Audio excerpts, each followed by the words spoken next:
Subscribe now and press the bell icon. Never miss an update.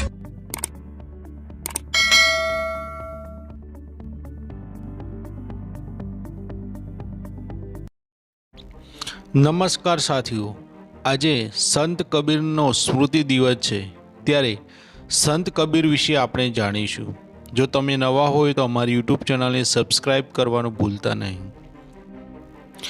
સંત કબીરના જન્મ વિશે વાત કરું તો સંત કબીરનો જન્મ એવા સમયમાં થયો હતો જ્યારે રૂઢિવાદી પરંપરાઓએ માનવીને કઠોર બનાવી દીધા હતા. અંધવિશ્વાસ અને મતાંતરથી સમાજ પાયમાલ થઈ ગયો હતો. આ અંધવિશ્વાસના બંધનથી લોકો છેલ્લી માનવતાની સાસો ગણી રહ્યા હતા, ત્યારે પરિવર્તન રાહ જોવાઈ રહી હતી.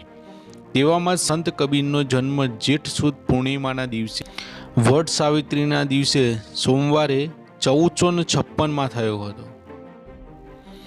તેમના માતા પિતાને લોકોએ વિવાદિત બનાવ્યા હતા.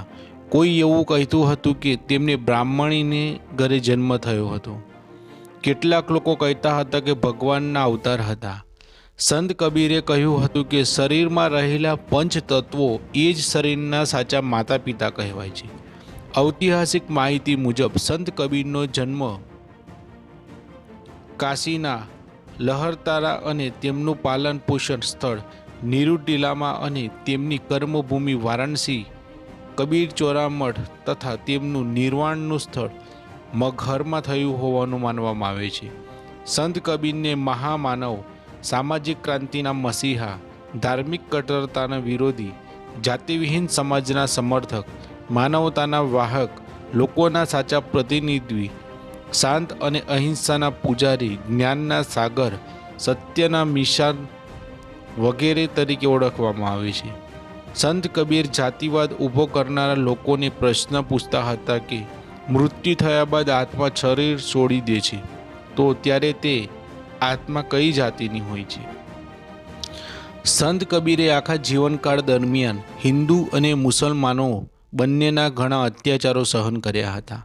સંત કબીરે મુલ્લા મૌલવી, હિન્દુ બ્રાહ્મણોના વિરોધ સહન કર્યા હતા અને સંત કબીરને ઘણી તકલીફો હિન્દુ અને મુસ્લિમો દ્વારા પણ આપવામાં આવી હતી.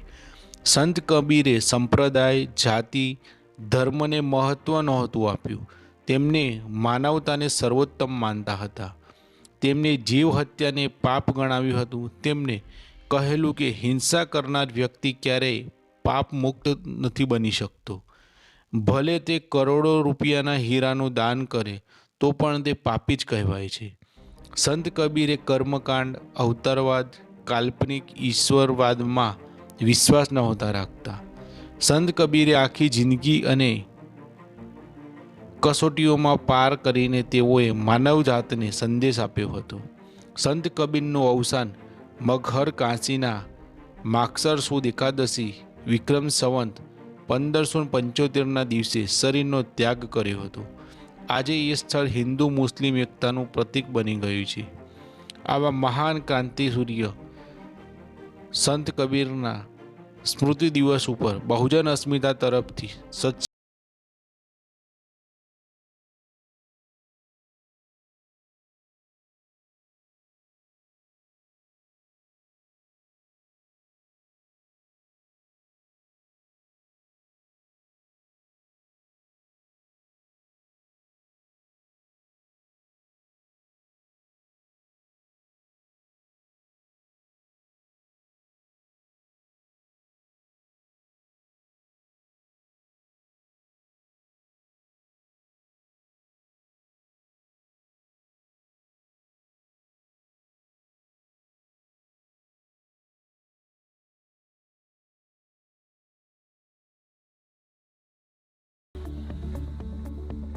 Subscribe now and press the bell icon.